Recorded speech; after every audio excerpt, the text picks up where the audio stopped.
Hello, hello, hello, wherever you are located on our endearing planet Earth. I hope that you are having a fantastic day today. The character in the comic books when we talk about today is a member of four spectacular individuals. He is not the original person who had that name. He is the so-called youngest member of that superhero quartet. In addition, he has a hot temper.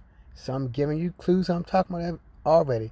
He has a hot temper and he loves to antagonize dearly one of the founding members of the team. Now, even though he loves to antagonize that person, he loves the person dearly. He loves the person dearly.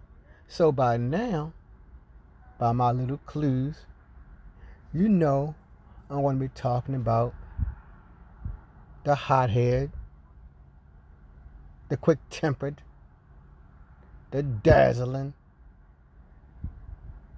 Johnny Storm, also known as Human Torch. As I stated earlier, he's not the original Human Torch. I believe the original Human Torch was an android. But since its appearance is so sporadic in comic books, I forgot the actual name of the android. But I do know for some reason, every 10 years, for some reason, Marvel Comics tried to reanimate that android. Then, months later, the android is either deactivated again or severely wounded where he must shut down and probably self-repair himself. But anyway, getting back to our fabulous, lovable Johnny Storm. I noticed something right special about that young man. Over the years, in comic books, if you've been reading comic books like I have for 30 years or more, I don't read them too much now, so I got tired of the high prices of them. When it was like 50 cents, 30 cents, $1, maybe even $2, I didn't mind spending my money. But when it became $3 and $4, I say, forget that. But anyway, back to Johnny Storm. Over the years, I noticed something very annoying about comic books.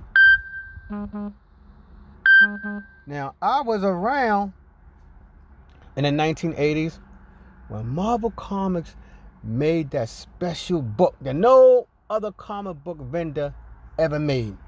But back in the 80s, I think the major comic book players was like Marvel and DC. I know there were some Archie books, but anyway, Marvel made something called the Marvel Handbook that gave a detailed descriptions of every superhero. Now, I can't agree. I do like some of them, like Hulk, Thor. They was consistent back in the 80s, and their power levels are consistent to this day. Because in the Marvel Handbook, it said Thor and Hulk could lift over 100 tons. Over 100 tons. Now, Spider-Man could lift like 10 tons. But I noticed over the years, it seemed like people not talking about Thor and Hulk because they was already off the charts. But people like Spider-Man, She-Hulk, Wonder Man, Beast, Cyclops, even Juggernaut, he was off the charts, so he hasn't changed much. He has not changed much, but like I said, the characters I listed earlier, Spider-Man, Cyclops, Storm, Beast, they have changed. They seem like they've gotten stronger. Now it seems like Spider-Man can easily lift 30 tons. Spider-Man is able to hold up a building. But one thing I love about the Human Torch, my good people, his major extreme power was the Nova Blast. That was it. In 1980, that was his major power. And up to this very day, 2019, from what I hear and believe, that's still his major power. One big burst of energy to make a Nova Blast. Not 5 Nova Blasts, not 6 Nova Blasts. No. He's one of the characters whose powers have not changed much. Now, the only thing that has changed about him is the way they draw him. If you lived in the 1980s and 1990s, you know when they made the Human Torch, he was red and he had those little black lines going through him to show that he's on fire. Since comic book ink is so much better now, they able to still show Johnny Storm as a human, but flames are all around him. Back in the 80s, they had to make him turn all red with those black lines to show that he got his powers. So I do like that about today. But you know, if the Human Torch was real, even back in the 1980s, his powers would look the way they look in comic books today. You still can see his human form, but his human form is just reddish looking and on fire. You get me? He still got the blue eyes. He still got the blonde hair. But when he's in his full-fledged Human Torch persona, his whole body is encapsulated in a sheath of hot, burning plasma. But other than the way they make him look in drawings, his powers are the same as they were from the 1980s. Now, I know over time, the Human Torch powers have evolved. When he first was made in the 1960s, his whole body was like a ridiculous looking flame, like yellow looking. It was a ridiculous looking yellow flame. His whole body was flame. But if the art in 1960 was the way it is today, they would just encapsulate his whole body in that plasma sheath. Other than that, like I said, his major power is that Nova Blast. In addition to that, he had complete control over flame. If I lit my cigarette in 1980 and I had the match in my hand, he could control the fire and draw it into himself. And I don't think that has changed. He still has control over fire. But the thing I do want to know, who has the greater mastery over fire? The Human Torch or the mutant Pyro?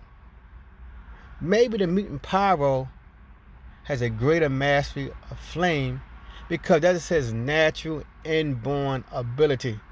When the Human Torch acquired that ability to control flames, it was because of that being irradiated by that cosmic rays that changed the quartet into what they are today.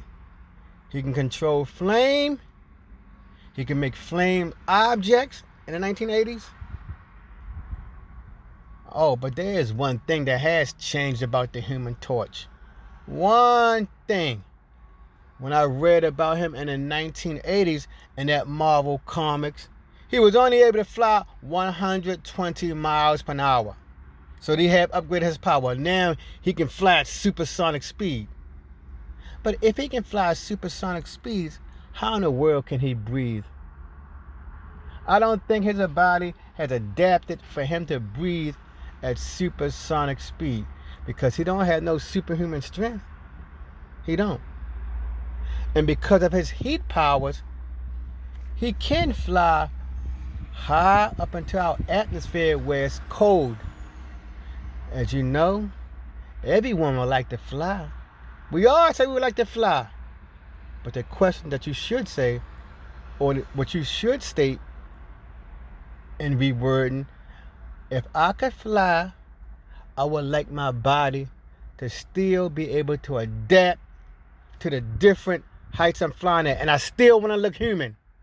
Because if you was talking to a genie and you said you wanted to fly and your body could adapt. They may change you to a damn hawk or a bird where you don't even look human anymore.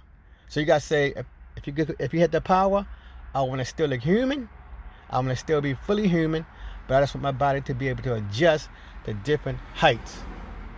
The Human Torch, his body can easily adjust to different heights because his body can generate its own heat field to keep him warm.